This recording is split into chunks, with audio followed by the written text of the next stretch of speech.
एक बड़े पीर साहब थे, उनके मरने का वक्त आया तो बेटे ने कहा कि अब्बा आप तो मर रहे हैं अल्हम्दुलिल्लाह, मगर आपके बाद मैं दुकान कैसे चलाऊंगा? पीरी मुरीदी तो मैं पूर बनूंगा तो दुकान कैसे चलाऊंगा? मुझे आता वाता कुछ नहीं। तो बाप ने कहा कि देख बेटे, मुरीदीन दो बातें पूछने आते हैं, या तो कोई मसला पूछने आते हैं। तो जब भी कोई मसला पूछने आए कहो ये मसला दारुल इफ्ता से पूछो, ये मुश्किल मसला है, दारुल इफ्ता से पूछो, यूं करके टला दीजिए।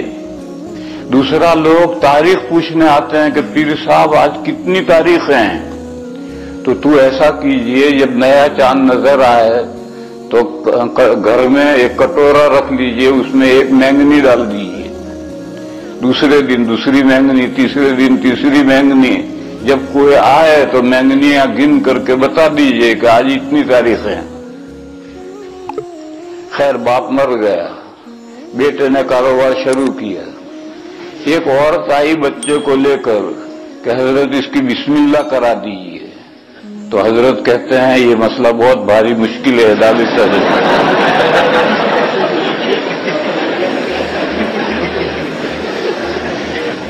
और लोग तारीखें पूछने आते थे तो वो उसी तरीके पर बताते थे।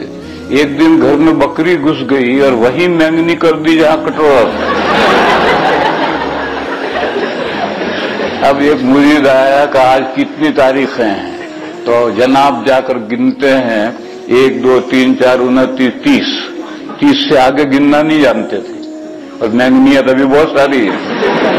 तो फिर जमा करके गिनी 1 2 3 4 29 30, बैंगनियां तब भी बहुत सारी हैं। फिर आकर कहा आज इतनी तारीखें हैं कि गिनी नहीं जाती।